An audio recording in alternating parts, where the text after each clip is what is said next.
Cinema diary में आप सभी का स्वागत है। आज हम आपको एक ऐसी कहानी सुनाने जा रहे हैं जो आपको एक अनजान बर्फीले दक्षिण अटलांटिक द्वीप पर ले जाएगी। ये कहानी है एक नौजवान अंग्रेज की जो अपने अंदर के डर और परेशान करने वाले ख्यालों से जूझ रहा है और उसकी किस्मत उसे एक ऐसी जगह ले जाती है जहां इंसानियत की हदें धुंधली पड़ जाती हैं। साल है 1914, सितंबर का महीना। फिल्म का नायक डेविड एक मौसम विज्ञानी के तौर पर एक दूर दराज के द्वीप पर जा रहा है। उसके मन में बीते कल की यादें एक भूतिया साए की तरह मंडरा रही हैं।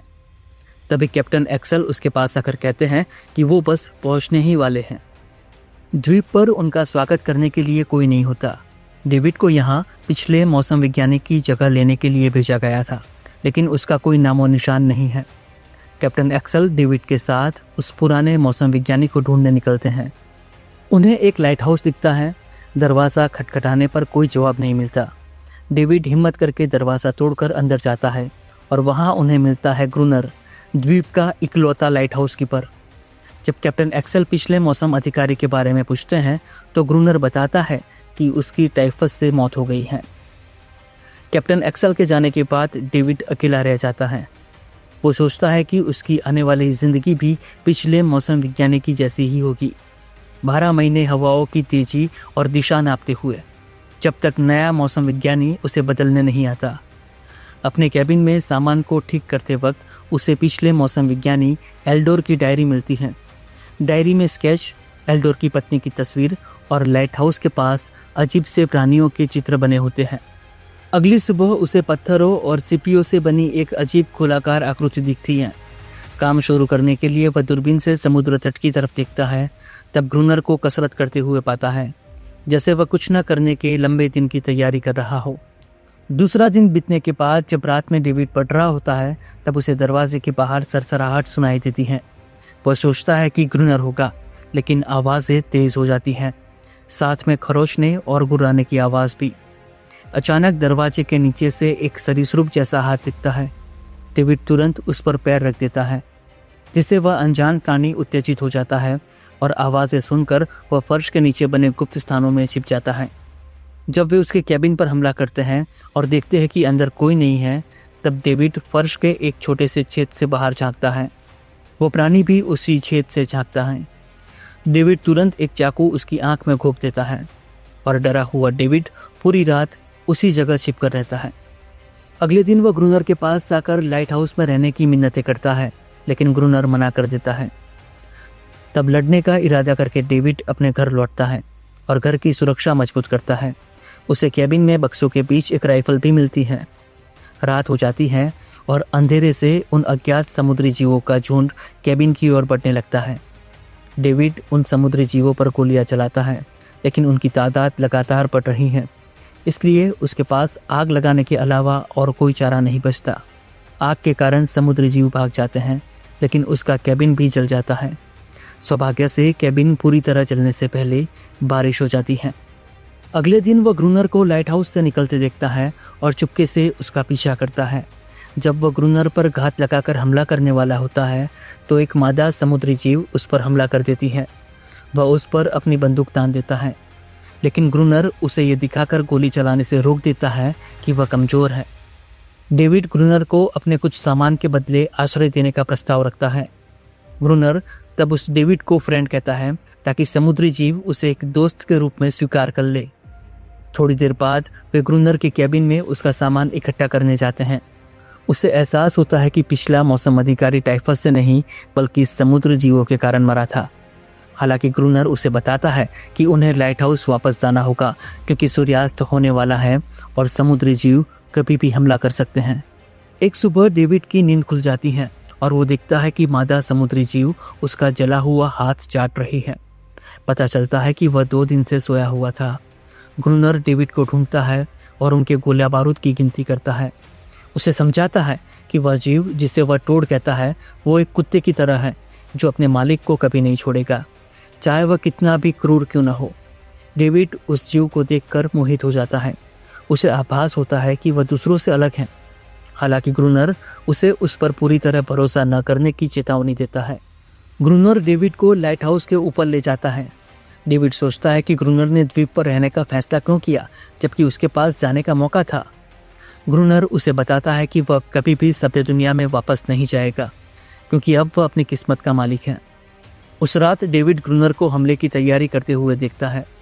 ग्रुनर उसे बताता है कि क्या करना है और फ्लेयर गन चला देता है, जो एक लंबी रात की शुरुआत का संकेत है।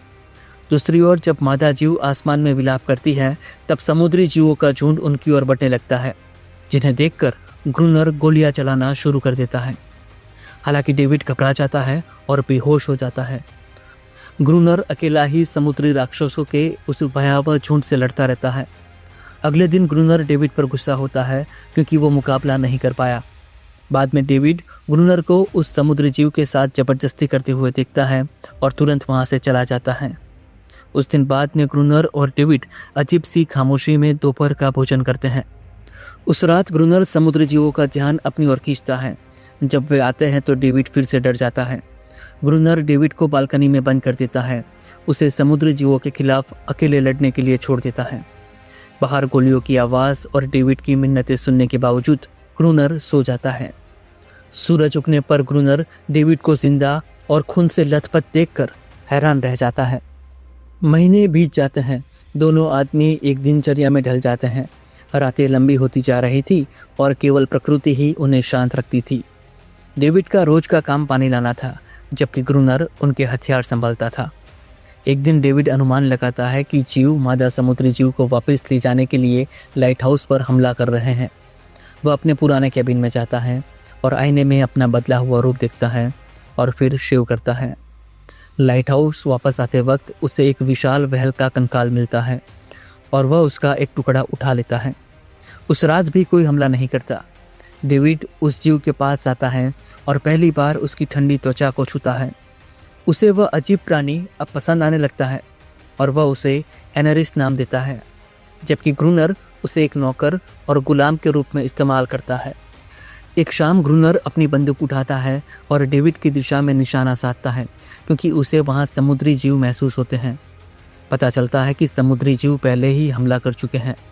वे लाइट हाउस के ऊंचे हिस्से में भागकर अपनी राइफलों से पलटवार करते हैं, लेकिन अचानक हुए हमले से चौंक जाते हैं। फिर भी वे लाइट हाउस तक जाने का फैसला करते हैं जहां रोशनी चमकती है, लेकिन ऊपर भागते वक्त ग्रुनर के पैर में बुरी तरह से काट लिया जाता है। लाइट हाउस के अंदर खुद को बंद करने के बाद वे पूरी रात वहीं बिताते हैं, जबकि समुद्री जीव पार्टीशन के माध्यम से उन तक पहुंचने की कोशिश करते हैं। ग्रुनर सोचता है कि उसका अंत नज़दीक है।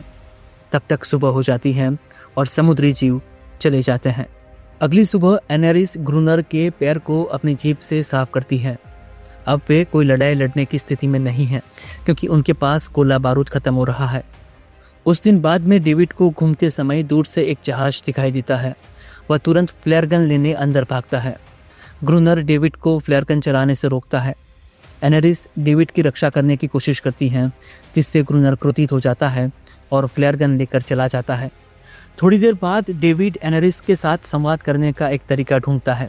उसे हड्डी से बनी एक नाव दिखाकर उम्मीद करता है कि वो समझ जाएगी। एनरिस तब उसे लाइट हाउस से दूर किनारे पर एक नाव तक ले जाती है। लाइट हाउस पर वापस आकर डेविड ग्रुनर को उस नाव के बारे में बताता है, लेकिन ग्रुनर कहता है कि वह इसके बारे में जानता है।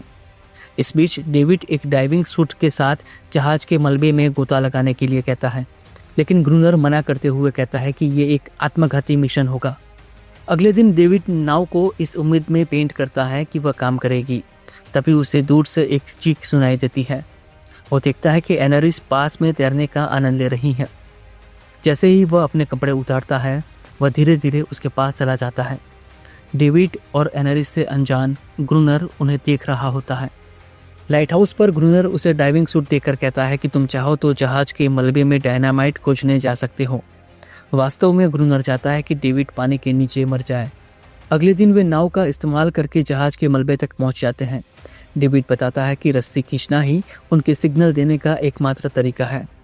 पानी के नीचे रहते हुए डेविड डायनामाइट ले जाने वाले बक्से ढूंढता है और तुरंत उन्हें रस्सी से जोड़ देता है ताकि ग्रुनर उन्हें पानी से बाहर निकाल सके। तभी डेविड एक छोटे समुद्री जीव को अपने सूट से झांकते हुए देखता है, जिससे वह गिर जाता है। वो रस्सी खींचता है और घबराने लगता है क्योंकि और भी जीव उसे घेर लेते हैं। ग्रुनर नाव पर रस्सी को देख रहा होता है, लेकिन वो रस्सी नहीं खींचता। तभी डेविड डाइविंग सूट निकालकर खुद ऊपर आ जाता है। तब ग्रुनर उसे नाव पर खींच लेता है। वे वापस लौटकर बक्से की जांच करते हैं, जिसमें उन्हें एक बक्से में सूखे डायनामाइट मिलते हैं जो उनके काम आ सकते हैं। सर्दियाँ आने वाली हैं। डेविड और ग्रुनर ने लाइट हाउस में अधिक से अधिक समुद्री जीवों को बुलाकर डायनामाइट से ब्लास्ट करने का प्लानिंग किया है। उन्हें उम्मीद है कि वे उन्हें डरा कर भगा देंगे। हालांकि उस रात किसी ने हमला नहीं किया और ऐसे ही 3 हफ्ते बीत जाते हैं। डेविड ग्रुनर को बाहर ठंड में ठिठुरते हुए पाता है। वो अभी भी समुद्री जीवों का इंतजार कर रहा है। डेविड उसे अंदर जाने और थोड़ी देर के लिए डिटोनेटर को निष्क्रिय करने के लिए कहता है। अब ग्रुनर डेविड को बताता है कि वे आज रात लाइट हाउस का दरवाज़ा खुला छोड़ देंगे। रात में डेविड दरवाज़ा खुला रखता है, जबकि ग्रुनर डायनामाइट विस्फोट करने की तैयारी कर रहा है। वे घंटों से इंतज़ार कर रहे थे और ऐसा लग रहा था कि समुद्री जीव आज भी उन पर हमला नहीं करेंगे। तब ग्रुनर एनरिस को अपने पास खींचकर रोने और चिल्लाने के लिए मजबूर करता है ताकि समुद्री जीव उसे बचाने आए। जैसे ही वो लाइट जलाने के लिए जाता है, सामने के दरवाजे पर एक समुद्री जीव डेविड पर हमला करता है। वो उनसे बचने में सफल हो जाता है, लेकिन और भी जीव अंदर आ रहे हैं।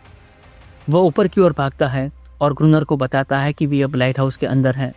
समुद्री जीव हमला करते हैं, लेकिन ग्रुनर विस्फोटक ब्लास्ट नहीं कर पाता।